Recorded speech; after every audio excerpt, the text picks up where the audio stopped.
Mi presentación, como foi mencionado, é Helena G. White como expositora de las Escrituras. E vamos começar com dois textos bíblicos.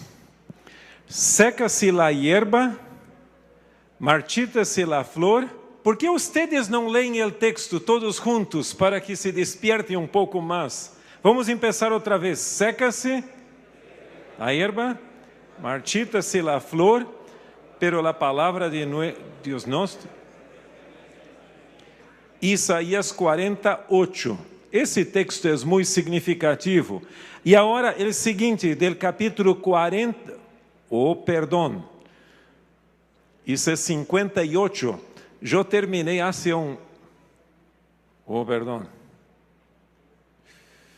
Ok. Ali está o primeiro erro. Eu terminei agora o PowerPoint. Então, ali é o 58:12, o seguinte. Pero vamos a ler juntos. E los tuyos edificarán.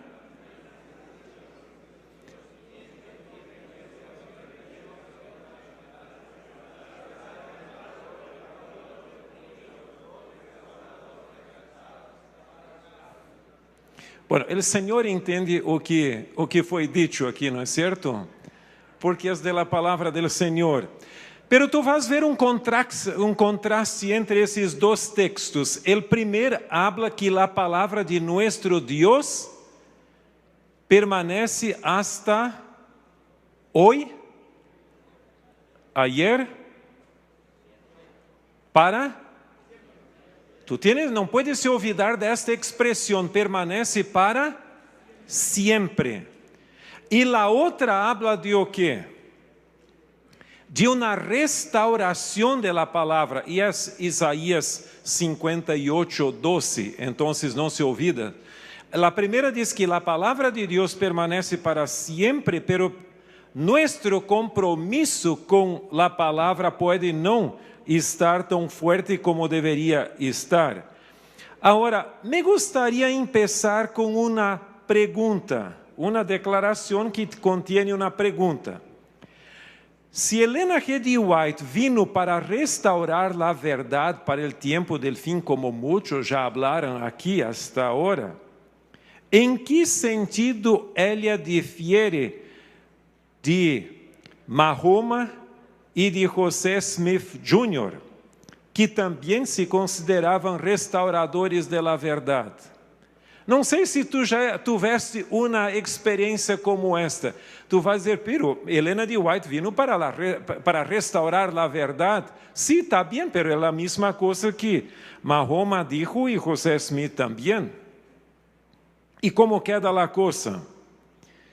Mira, en el tiempo que tenemos, me gustaría hablar un poquito sobre 3 puntos. Es solo una pequeña introducción, porque se podría ampliar esto al infinito. En primer lugar, 3 profetas restauracionistas y su relación con la Biblia. Los 3 que yo ya mencioné. En segundo lugar, Helena G. White e a Bíblia, parte 1, como fidelidade profética. E a terceira parte, Helena G. White e a Bíblia, parte 2, contextualização profética. Bueno, vamos começar com a primeira parte. 3 profetas restauracionistas e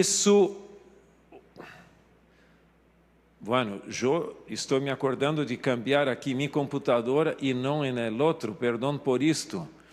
Vamos começar por los 3 profetas restauracionistas e sua relação com a Bíblia.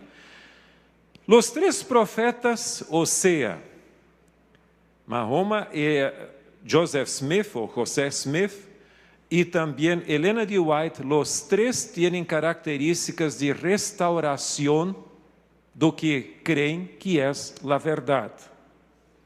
E eu estava lendo um pouquinho dos escritos deles em las últimas semanas.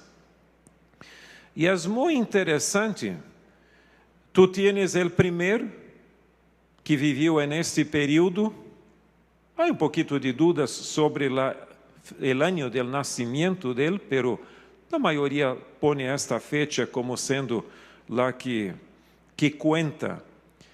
Y él vino como un restaurador de la verdad.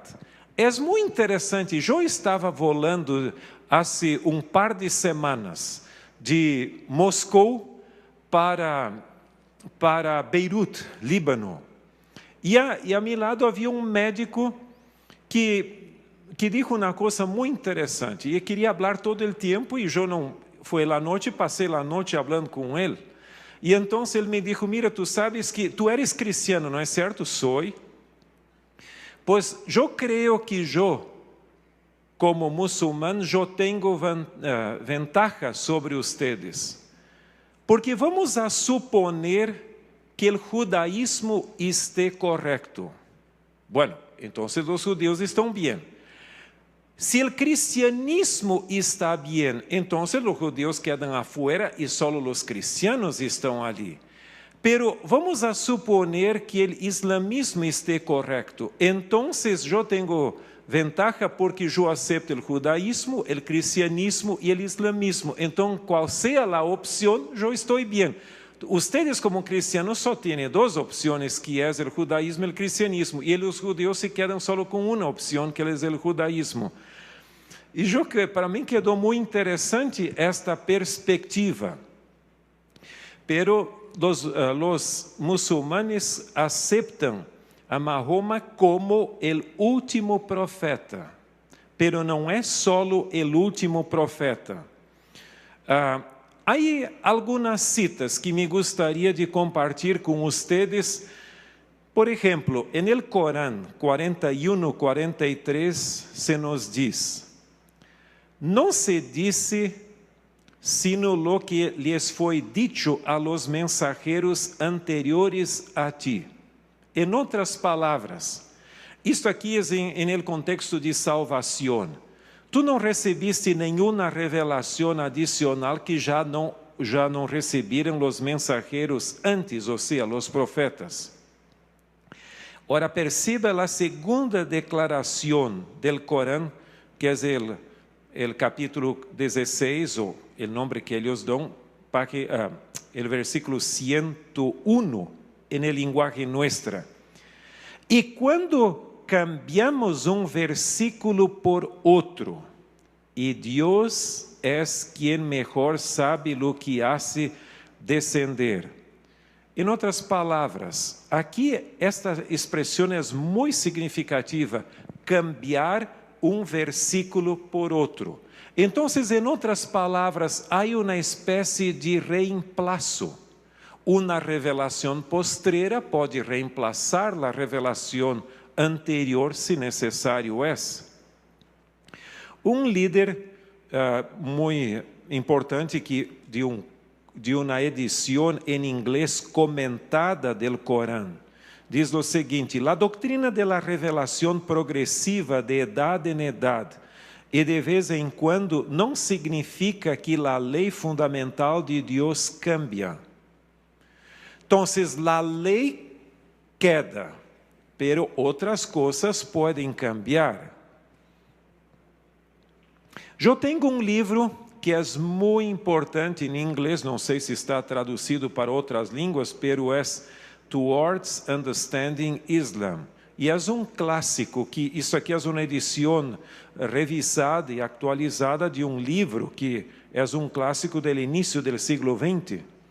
E diz o seguinte: las enseñanzas originales de los profetas antiguos foram distorsionadas a través de interpolações e alterações e incluso se perderam em um conglomerado de fantasias e perversões. Então, aqui tu tienes uma ideia como eles miram a Bíblia. Então, a Bíblia, mira, tenha em mente uma coisa, como a Bíblia passou por quantidade de copistas e também edições e assim por adelante, Entonces, para ellos, la Biblia fue distorsionada por interpolaciones y alteraciones. Y mira la siguiente cita del mismo autor. Dios levantaría a un nuevo profeta, uno, si las enseñanzas de los profetas anteriores se han añadido o fueron corrompidas y ellos estén muertos, o sea, los profetas. E se necessita avivamiento de la verdade espiritual.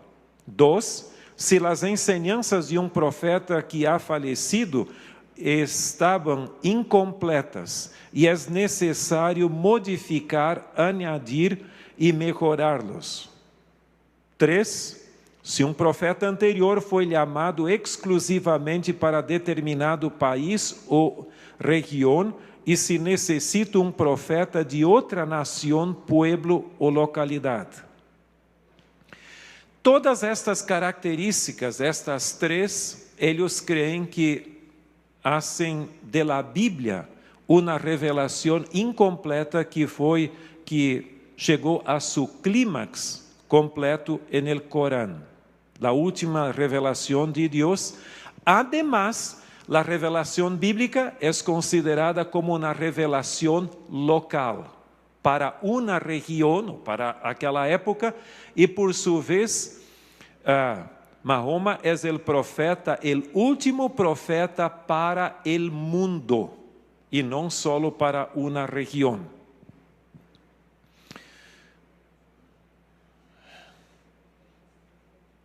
Ahora nosotros vamos a otro, que é Joseph Smith Jr. Ele tinha el Jr., pero muitos não lo usam, então, pero é a mesma pessoa. Aqui nós temos algumas citas do livro famoso, que é uma recompilação de citas de Joseph Smith, e é as famosas enseñanças do profeta José Smith, e tu tienes em PDF, está na internet. Em la edição de 1982, página 7, temos a cita que diz: se haviam quitado de la Bíblia muitos pontos importantes tocantes a la salvação del hombre, ou se haviam perdido antes de sua compilação. Outra vez, qual é o conceito de Bíblia que eles têm? Que a Bíblia foi seletiva, que muita coisa importante quedou afuera, ou antes da formação do cânon, se perderam estas coisas. E a segunda cita da hora da página 170 do mesmo livro: há muitas coisas em la Bíblia que em seu estado actual não concuerdan com as revelações do Espírito que o Espírito Santo me ha comunicado.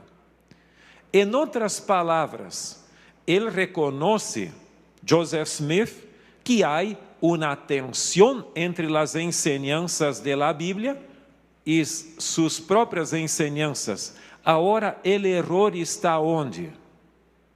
Está com a Bíblia e não com ele. Em outras palavras, ele vino para corrigir a Bíblia. E em la famosa história da Igreja de Jesucristo de los Santos de los Últimos Dias, eu creio que, se não estou equivocado, ele tomou 12 de 1904, algo assim. Temos uma cita dele também, que ele falou em uma região em Estados Unidos, onde o profeta mesmo dijo: estamos em uma situação diferente de qualquer outro pueblo que ha existido em esta tierra. Por conseguinte, essas revelações anteriores, ou seja, da Bíblia, não podem ser adaptadas a nossas condições.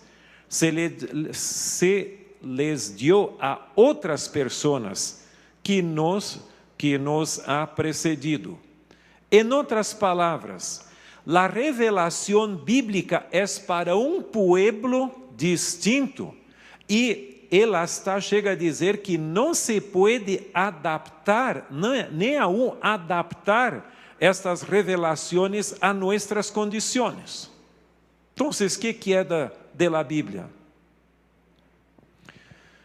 Os mormones têm uma estratégia. Quando começam a estudar, se tu perguntas, a Bíblia, vocês aceitam a Bíblia como palavra de Deus? Sim, incluso temos ênfases que cada um tem que ler a Bíblia.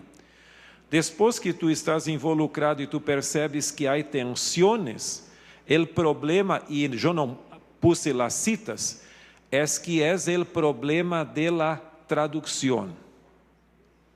Há erro de tradução. Há erro de tradução. Pero o sentido mesmo claro é que a revelação bíblica foi para aquele entonces. E os escritos de Joseph Smith Jr. é para hoje. Aqui temos uma declaração do profeta, o presidente de número 13 da Igreja Mormona, que escreveu o seguinte neste livro, A Witness and a Warning. O livro de Mormon é a clave de nosso testemunho de Jesucristo, quem é a piedra angular de todo lo que hacemos. Este livro dá testemunho de sua realidade com potência e claridade. A diferença da Bíblia, que ha passado através de gerações de copistas, tradutores e religiosos corruptos, que manipularam indevidamente o texto. O livro de Mormon vino do escritor ao leitor em solo passo inspirado de tradução. Que lhes parece? Essas palavras de profeta. Como eu dije, ele presidente número 13 da igreja. Tu sabes que é uma sequência de profetas ali. Joseph Smith foi o primeiro. Então, a Bíblia é uma compilação, uma recompilação manipulada indevidamente, que contém quantidade de erros. Não sei se quedou claro para vocês, para os dois profetas que mencionamos, eles dizem que houve erros, a Bíblia está llena de erros, foi para aquele entonces, e cada deles põe seus profetas como sendo o profeta para os últimos dias. Com respeito à Bíblia, Helena de White tiene mucho más humildad en relación con sus escritos y relación con la Biblia. Jamás ela dijo que vino para corrigir la Biblia, o reemplazar la Biblia, o para, como vou dizer, para agrandar la Biblia en el sentido de agregar coisas a la Biblia. E aqui nós temos entre quantidade de citas, e algumas destas vocês já escutaram. Eu vou me quedar solo com dois para começar. No livro El Conflicto de los Siglos, página 581, nós temos a cita que todos conhecemos muito bem, pero Deus tendrá en la tierra pueblo que o quê? Que vai poner a Bíblia à la basura? Exatamente, que sostendrá a Bíblia e a Bíblia sola como piedra de toque de todas as doutrinas e base de todas as reformas. E a outra cita que é clave em nossa discussão hoje é a segunda cita. Hermanos, aferreos a vuestra Bíblia, a lo que dice. Em inglês, hasta é pouco mais enfático, em minha opinião. Como a Bíblia lo dice. Não é simplesmente lo que diz, pero a forma, em outras palavras, não la cambias. Hermanos, aferremos a vuestra Bíblia. Aferreos a vuestra Bíblia, a lo que dice. E terminad com vuestra crítica enquanto a sua validez, e obedeced a palavra, y ninguno de vosotros se perderá. Entonces ela diz, não necessita cambiar. Se tu tienes algumas dúvidas, pode haver um problemita aqui, alguma cosita, pero o mensaje está lleno. Agora, desta reflexão que tivemos hasta aqui, a que conclusões ustedes chegaram por sua conta? Como?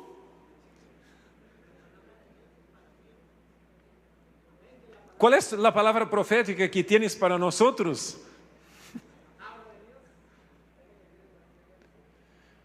Há uma coisa interessante, que Deus revelou-se a seu povo. En el passado, todos estão de acordo que Deus se revelou a los profetas del passado.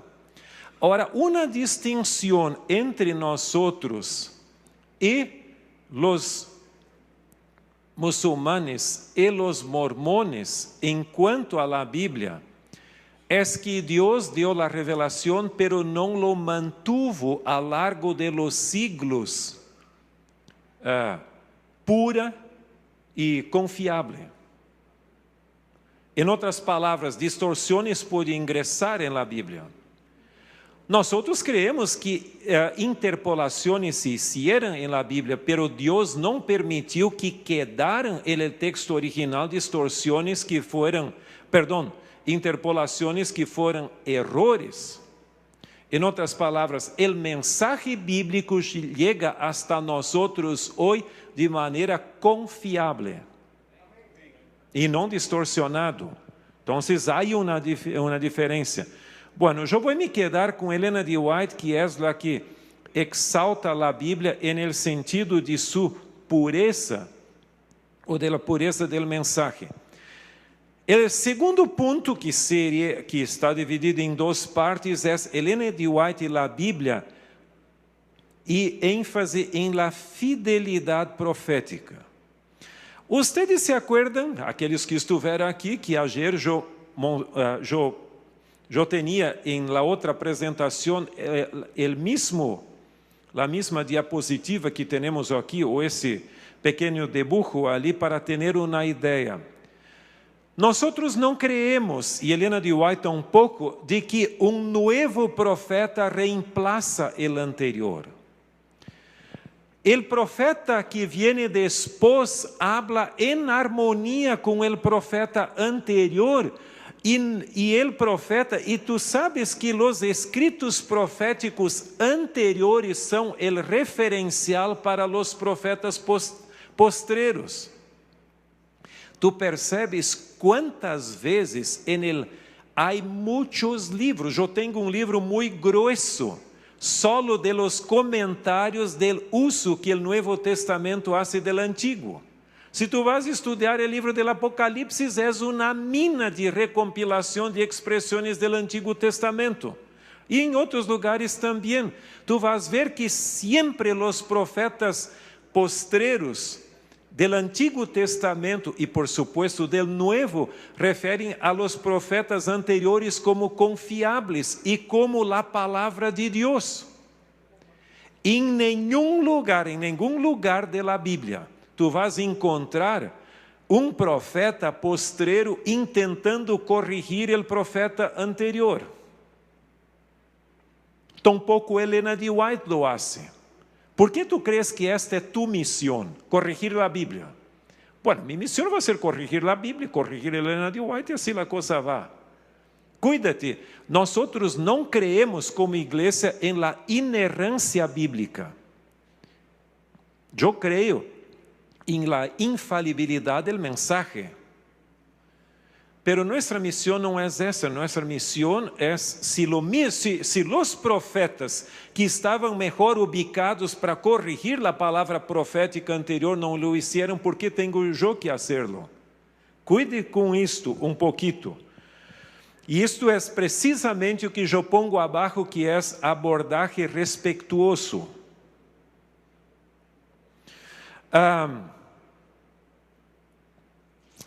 Bueno, esta cita já leemos ayer, pero eu creio que poderíamos lerla 1 millón de vezes e seria buena. En el libro Mensajes Selectos, tomo 2, página 120, Helena de White diz: el Antigo Testamento es el Evangelio expresado en figuras y símbolos. El Nuevo Testamento es la realidad. El uno es tan esencial como el otro. Pero ¿cómo? ¿Por qué Helena de White lo dice? Podría decir que el Nuevo Testamento es más importante que el Antiguo. O que sus escritos serían más importantes y podrían hasta reemplazar la Biblia. Tú sabes que cuando yo fui al distrito como jovencito, en mi iglesia, el primer distrito, el único que yo tuve, porque después ya fui a la enseñanza, en aquel distrito, un anciano, el primer anciano de la iglesia me dijo cuando yo llegué: tú sabes que a mí me gusta más Helena de White do que la Biblia, porque Helena de White es la Biblia ampliada o la Biblia comentada. Entonces, si tengo Helena de White, yo me quedo ya con la Biblia junto y perfecto. Yo lo escuché, pero no lo tomé en cuenta. Porque mira, Helena de White diz que el Antiguo Testamento, los primeros profetas son tan importantes como los profetas modernos o quem viene después. Entonces não há níveis de importância. Todos eles são mensageiros de Deus. Bueno, aqui temos outra cita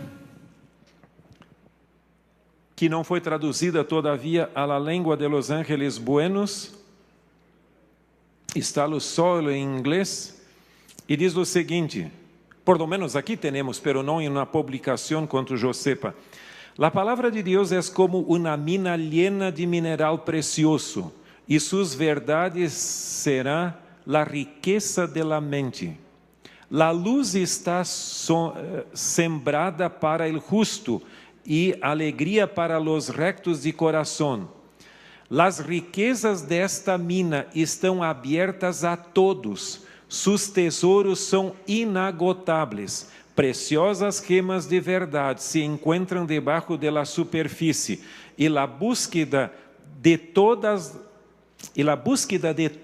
las horas serão pagadas em sua totalidade. Almacenar la mente com los princípios del Evangelho de Cristo, buscar com esforço cuidadoso la riqueza oculta de la palavra de Deus. Então, em outras palavras, Helena de White diz que a palavra de Deus, seja onde ela esteja, no Novo Testamento, no Antigo Testamento, o início da Bíblia, o final, todavia queda como uma mina inagotável. Tu sabes que se poderia reflexionar com isto muito tempo, pero déjame solo dizer, uma vez uma pessoa chamou minha atenção para um ponto, e esta pessoa, que é laico, professor universitário, me dijo que ele crê que o método científico não desarrolla a inteligência. Por uma razão. Quando tu vas escrever um artículo científico ou uma tese, uma dissertação, um livro, seja o que seja, tu tens que ter por lo menos 3 coisas. Tu tens que ter o problema, porque se não tens um problema, o que vas a fazer? Necessitas do propósito e da metodologia. Para quem escreve o material, por supuesto, hace conexões de conhecimento, pero para a pessoa que lê, tu podes não entender o assunto, pero já viene tudo semi-digerido.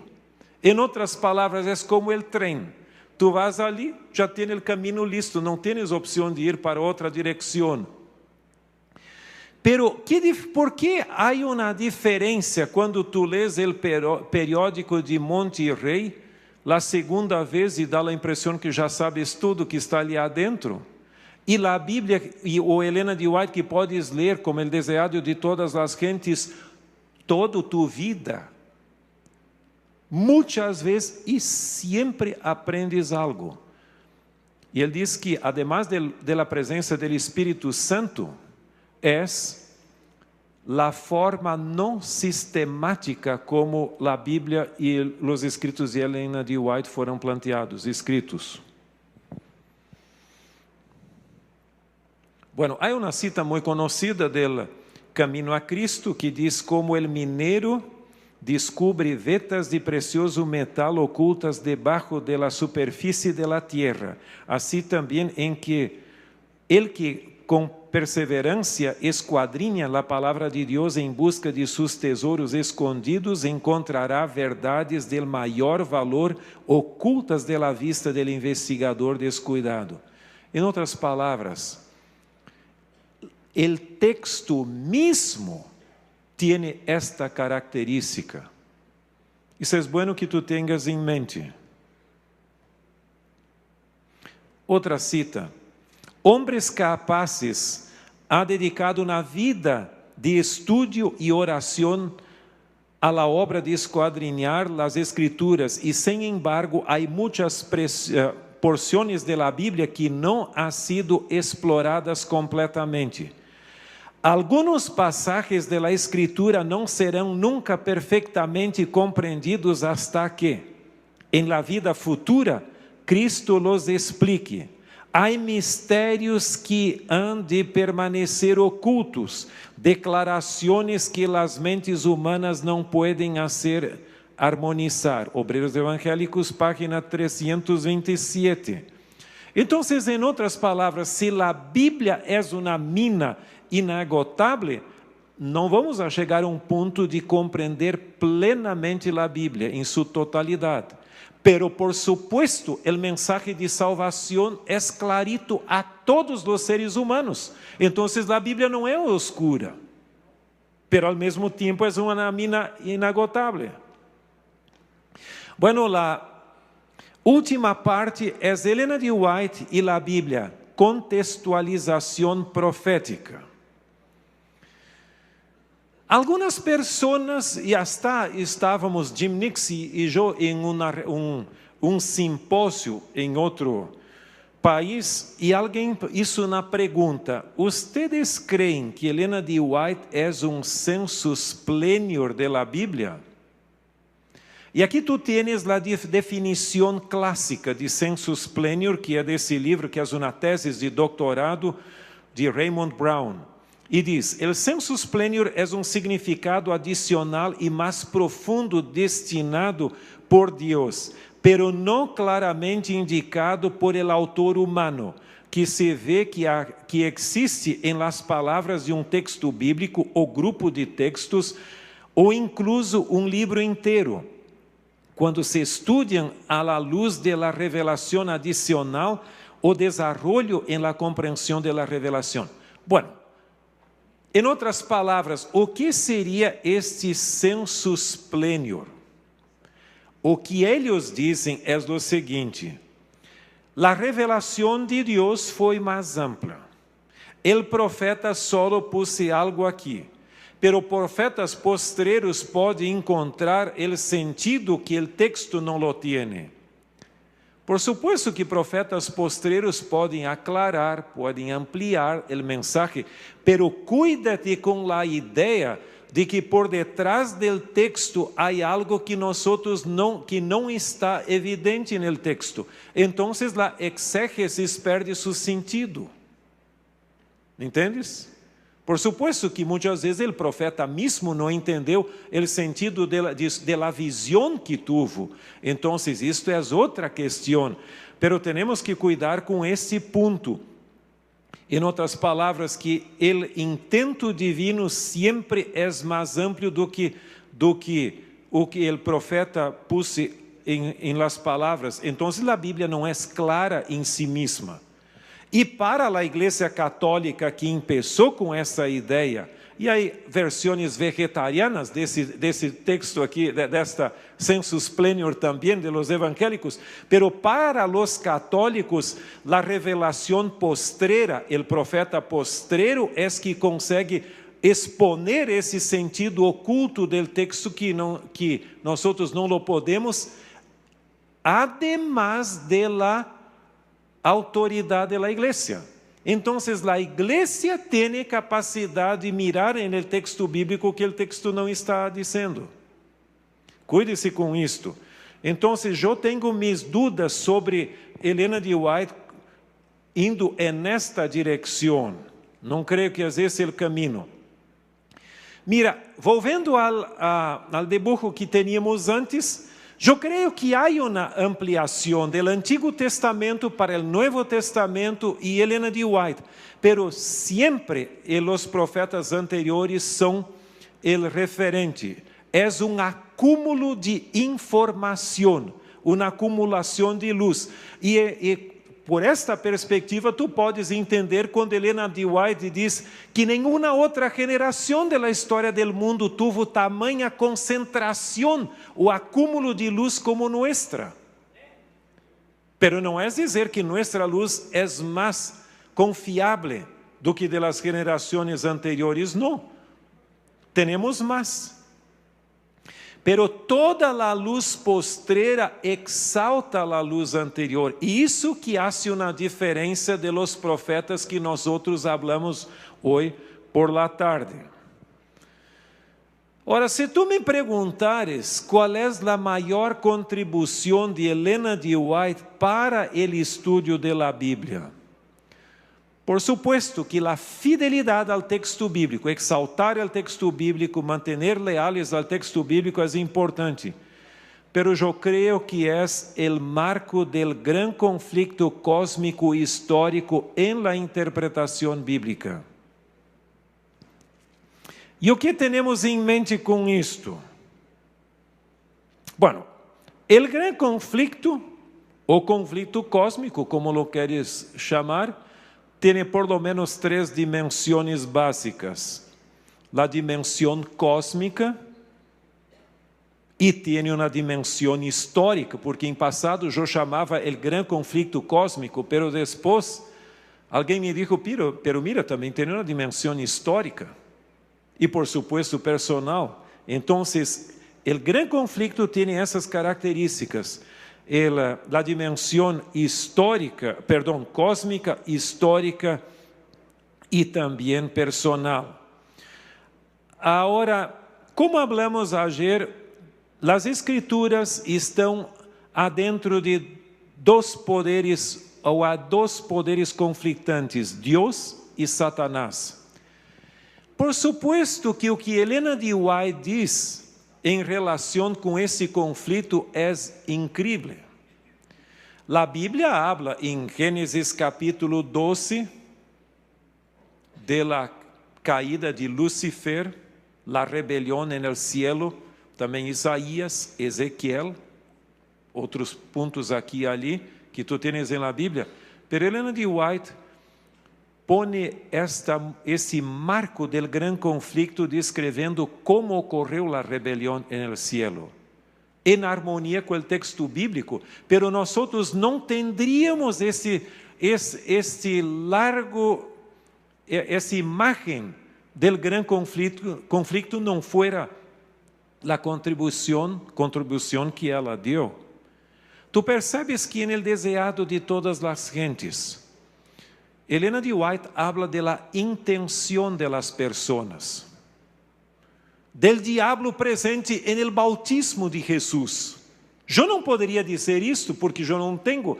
Então, eu sei que nossa filosofia de história é o gran conflicto, pero eu, como mero ser humano mortal, não profeta, não la puedo usar com muita segurança, porque eu não tenho a capacidade de mirar o que está por detrás de la parede visível de los hechos de la história.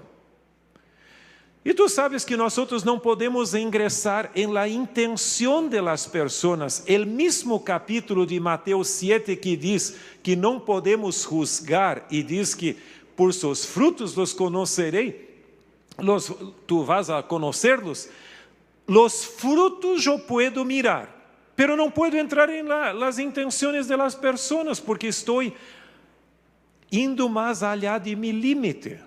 Pero para el profeta, Dios aclara todas estas coisas. E como alguém mencionou aqui também, o que seria de nossa escatologia se não fuera a contribuição de Helena de White? E eu te digo uma coisa, muitos de los críticos de Helena de White, hasta em sua escatologia, por lo menos se quedam um pouco com resquícios, não sei se vocês têm esse término, de Helena de White nisto.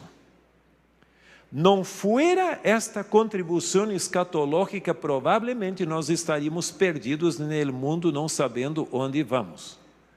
Uma vez eu fui a uma biblioteca, uma livraria luterana, e pedi para comprar um livro sobre escatologia luterana. E a pessoa me disse: nós outros luteranos não temos escatologia. Quizás nós outros seríamos a mesma coisa. Cielo, inferno, listo. Pero nós temos todo um trasfondo histórico e uma perspectiva futura do que vai ocorrer em la história do mundo. Mira, nosso tempo já está se acercando quase del fim. Eu tive uma vez uma experiência, eu creio que há 2 anos, se não estou equivocado, mencionei isto aqui, pero quizás muitos de vocês não estiveram. Uma vez eu estava falando, quando eu estava no programa doutoral com Stefan Bauer, que é professor em Southern. Ele me disse que ele havia nascido em cuna adventista. Quando quedou como adolescente, quedou com dúvidas de sua herência adventista e começou a estudar quantidade de denominações cristianas e religiões do mundo, e ao final de largo período de estudos ele chegou à conclusão que dentro do cristianismo só há 2 denominações coerentes em suas crenças. Uma é a Igreja Católica Apostólica e Romana, sobre a base da imortalidade natural da alma, e a outra, a Igreja Adventista do Sétimo Dia, sobre a imortalidade condicional. E, segundo ele, os demais cristianos estão perdidos no meio do caminho nestes 2 bloques conflitantes. Então, mira, isso dá uma outra perspectiva também deste conflito cósmico, especialmente por la dimensão histórica. E vamos a 3 conclusões generais. A primeira, eu não falei muito aqui, pero eu creio que é importante. Cristo é o ênfase general de los escritos de Helena de White. Em outras palavras, os escritos de ela são cristocêntricos. Em segundo lugar, nenhum outro escritor cristiano usou o princípio sola escritura tão consistentemente como lo hizo Helena de White. E essa conclusão vem do que nós outros hablamos ayer. E o terceiro ponto, nenhum outro comentarista bíblico usou o marco del gran conflicto como lo hizo Helena de White. Isto eu creio que é uma significativa contribuição. E o texto com o qual terminamos ayer e hoje, santifica-los em la verdade, tu palavra é la verdade. E que Deus nos bendiga a valorar esta herência de fé que recebemos de los escritos proféticos que estão em conformidade com a palavra de Deus. Amém.